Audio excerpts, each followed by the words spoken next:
नमस्कार मित्रांनो, मी रेश्मा तुमच्या आवाज अंतर्मनामध्ये स्वागत करते। आज मी तुम्हाला काहीतरी सांगणार आहे, ते म्हणजे तुम्हाला काय हवं याची निवड तर तुम्हाला करायलाच हवी ना। तर मग पहिली पायरी म्हणजे मागा आणि दुसरी पायरी म्हणजे विश्वास ठेवा। चला तर मग बघूयात मागा कसं ते। पहिली पायरी म्हणजे मागा। मागणी करा म्हणजे ब्रह्मांडाला आदेश द्या, वैश्विक शक्तींना समजून दे की तुम्हाला काय हवंय। ब्रह्मांड तुमच्या विचारांनुसार प्रक्रिया दर्शवितं। तुम्हाला काय हवं आहे याची निवड तर तुम्हालाच करायला हवी, पण तुम्हाला नेमकं काय हवंय ते अत्यंत स्पष्टपणे ठरवायला हवं। हे तुमचं काम आहे।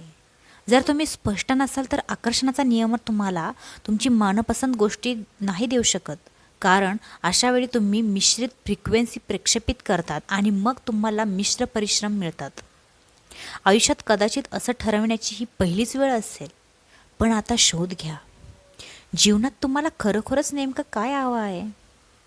आता तर तुम्हाला माहीत झालंय की तुम्ही कोणतीही गोष्ट मिळवू शकतात, कुणीही बनवू शकतात, काहीही करू शकतात। तुमच्यावर कुणाचंही बंधन नाही, सीमा नाहीत। मग सांगा तुम्हाला काय हवं आहे। मागणं ही रचनात्मक प्रक्रियेची पहिली पायरी आहे। म्हणूनच मागणी करायला सवय तुम्हाला लावून घ्यायला हवी। स्वतःला जर तुम्हाला निर्णय घेता येत नसेल तर निवड करा। निवड करता येत नसेल तर द्विधी मनस्थितीत झालेले असेल तर काय हवं, काय करायचंय हे समजत नसेल तरीही मागा, मार्गदर्शन मागा। जीवनातील कोणत्याही बाबतीत, कोणत्याही कार्यक्षेत्रात असफल विवश होण्याची अजिबात गरज नाही, फक्त मागा। किती मजेशीर गोष्ट आहे ना। हे तर असंच झालं की जणू ब्रह्मांड हे तुमच्यासाठी एक कॅटलॉगच आहे। तुम्ही या कॅटलॉगची पानं उलटून जाता आणि सांगता, मला हा अनुभव, ही घटना माझ्या जीवनात हवी आहे, ही वस्तू मला आवडते, मला अशी व्यक्ती बनायला आवडेल। तुम्ही वैश्विक शक्तींना तुमची ऑर्डर सांगता। पहा ना किती सोपं आहे हे सगळं।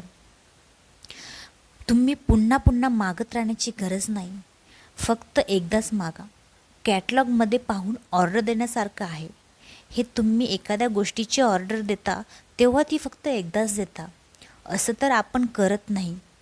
किती ऑर्डर द्यायच्या आणि मग मनात शंका आली की ती ऑर्डर बदलायची, मग पुन्हा नवीन ऑर्डर सांगायची, मग पुन्हा पुन्हा आणि पुन्हा एकदाच ऑर्डर देता। रचनात्मक प्रक्रिया देखील असंच आहे। पहिली पायरी फक्त एवढीच आहे की तुम्हाला नेमकं काय हवं आहे हे तुमच्या मनात स्पष्टपणे ठरविणे।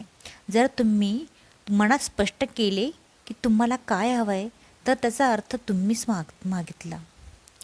नेक्स्ट व्हिडिओमध्ये आपण बघूयात विश्वास ठेवा, ते कसं ते। नेक्स्ट व्हिडिओ नक्की जरूर बघा आणि हा व्हिडिओ आवडला असेल तर लाईक, शेअर आणि सबस्क्राईब जरूर करा। धन्यवाद।